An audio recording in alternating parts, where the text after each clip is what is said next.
tudi tokrat z nami naš obalni korespondent Marko Žerjal. Lep aplavz za gospoda Žerjala, ki je mimogrede pred kratkim praznoval rojstni dan. Vse najboljše! Imeli ste baje nepozabno žurko pretekli vikend. Koliko je bilo žrtev? Iskreno se je ne spomnim čisto, tako da zgleda je bila res nepozabna. Ja, kar na nivoju. Kaj ste uživali? Atmosfero, seveda. Dobro glasbo in dobro družbo. Kaj drugega? Ste kaj nazdravili? To pa nekaj kozarcev pa res, to pa priznam. Gospod Žerjal, kaj ste si zaželeli do naslednjega rojstnega dneva? Ja, ne smem povedati, potem se ne bo zgodilo. Je pa bil tudi zanimiv teden za mano. Včeraj sem imel en nastop in pod placem, kjer smo nastopali, je bil bowling. In pač ljudje, ko pobirajo te žoge, se sklanjajo in z lastnikom tega lokala, kjer smo nastopali, smo uzrli eno dekle, ki se je sklanjala po svojo žogo in je bil kar prijeten pogled. Iskreno. In on je komentiral, da verjetno skvota. Brez zamere, ampak ne zanima me, kaj je ona rabila narediti za dobiti tako zadnico, ampak kaj bi jaz mogel. Ljudje imajo čudne komentarje na teh nastopih. Zdaj nas seveda zanima, ali ste potem dobili to zadnico. Ne sme povedati. Gentleman ne pove. Tako je. Povejte, česa ste se za nas lotili ta teden? Gentleman ne pove, povejte. Zdaj smo spet nazaj na scenariju. Smo. Gospod Godler, ta teden sem vzel pod drobnogled vladni interventni zakon o podaljšanju veljavnosti vinjet in pa seveda burni odziv nanj. Ker če kdo ni spremljal, zaradi dolgih kolon na slovenskih avtocestah to poletje bodo naslednje leto vse vinjete, ki so 1. januarja še veljavne, podaljšane za 4 mesece. Tako da, recimo, če bi vam vinjeta normalno potekla februarja, bo po novem veljala do junija. Meni se zdi to čisto v redu. Ljudje niso mogli normalno izkoristiti tega, kar so plačali in zdaj bojo dobili nekaj denarja povrnenega v prihodnem letu. Ne vem, zakaj bi takšen ukrep kogarkoli zmotil. Kaj pa je bilo? Ne vem, kaj so na Darsu protestirali zaradi izpada prihodka? Ne, zanimivo ne. Na Darsu so lani pridelali slabih 160 milijonov dobička, tako da kljub temu znatnemu finančnemu udarcu niti niso preveč zgroženi nad vsem skupaj, ampak bolj delujejo samo veseli, da je to vse, kar jih je doletelo in da se ne bo nihče nadaljno poglabljal v njihovo delo in zakaj je do teh zastojev sploh prihajalo. Ne, ob to darilo lastnikom vinjet so se obregnili avtoprevozniki. Avtoprevozniki? Kaj pa njih zmoti pri tem, da dobimo ostali popust pri vinjeti? Gospod Godler, gre za osnovno psihologijo. Tu lahko vidimo v praksi sindrom, ki mu jaz pravim, jaz hočem tudi!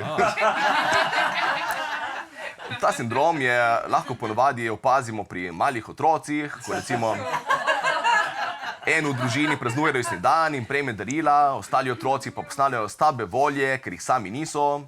No, tokrat se pa je sindrom razvil ne pri tistih, ki se s tovornjaki igrajo, ampak pri tistih, ki jih dejansko vozijo.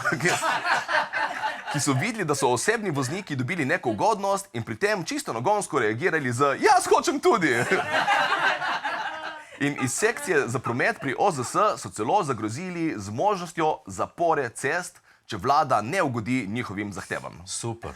Končno so se končale kolone na cestah, pa bomo še nove dobili. Ja, zgleda bojo drugo leto vinjete mogoče še cenejše.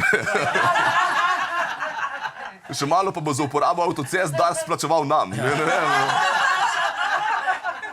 Ampak tukaj pa res ne razumem, zakaj moramo mi ostali trpeti, ker se avtoprevozniki ne znajo dogovoriti z vlado. Kaj sem jaz tukaj naredil vam, da mene kaznujete? Zadnje čase vsakič, ko koga kaj zmoti, zaprejo ceste. Kaj ni res? Kmetje niso zadovoljni, zaprejo ceste. Študentje niso zadovoljni, zaprejo ceste. Ljudje tekmujejo, kdo hitreje vozi bicikl, zaprejo ceste. Čakajte, rekli ste, da vsakič koga kaj zmoti, zaprejo ceste. Koga je pa zmotili tu pri tem primeru s kolesi? Mene! Ker moram spet stati v koloni za nečesa, kar se me sploh ne tiče. Ne razumem, zakaj je postala slovenska folklora, da se zapre ceste za vsak možen izgovor. Vsak protest zdaj pomeni zame stanje na cestah. kaj se je zgodilo s starimi dobrimi kmečkimi upori? Da ko ljudem kaj ni prav, so se zbrali, zažgali grad feudalnega gospoda, tako da so ostali ljudje imeli ne samo neoviran promet na cestah, ampak še bonus nočno razsvetljavo. Kdaj smo postali kot družba tako barbarski, gospod Godler? Dobro, iz previdnosti ne bom odgovarjal na to vprašanje, ampak mene zanima še vaše mnenje glede podaljšanja vinjet. Se vam zdi ta poteza primerna ali se strinjate z avtoprevozniki, da ni pravična do vseh? Jah, res ni tako lahko vprašanje, če sem iskren. Seveda, to, da dobimo povrnjen denar zaradi neustrezne storitve, je pohvalno. Ponovadi tega pri javnem sektorju nekako ne vidimo. Tako da jaz osebno definitivno pozdravljam ta ukrep, ampak avtoprevoznike pa tudi razumem. Ampak poglejte, mogoče je boljše, da dobimo tokrat samo to ugodnost, pa potem v prihodnosti poskusimo ta podoben princip vpeljati drugod.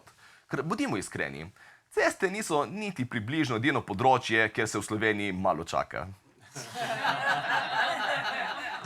Tako da, če začnemo ta princip delovanja širiti na ostale javne panoge, lahko naprimer čez nekaj let, toliko mesecev, kot je čakalna doba za prvi pregled pri specialistu, ne plačujemo zdravstvenega zavarovanja. Tako dolgo, kot naši starši čakajo za mesto v domu za ostarele, tako dolgo ne plačamo socialnih prispevkov. Ali pa tako dolgo, ko čakamo na sodne postopke, tako dolgo za nas ne veljajo zakoni. Avtoprevozniki samo potrpite. Vem, da se vam trenutna situacija ne zdi pravična, ampak mogoče smo tukaj našli rešitev za neučinkovitost javnega sektorja sploh. Najlepša hvala, gospod Žerjal, za vaš prispevek, kot vedno. Kot vedno. Vi ste naš zaklad. Vi nam poveste tako, kot je. Vi ste tisto, kar smo imeli prej, tako se je v resnici zgodilo. Tako se je v resnici zgodilo. Hej, preden greš, klikni tukaj in se naroči na naš YouTube kanal. Imamo pa tudi TikTok, Instagram in Facebook, tako da le urno.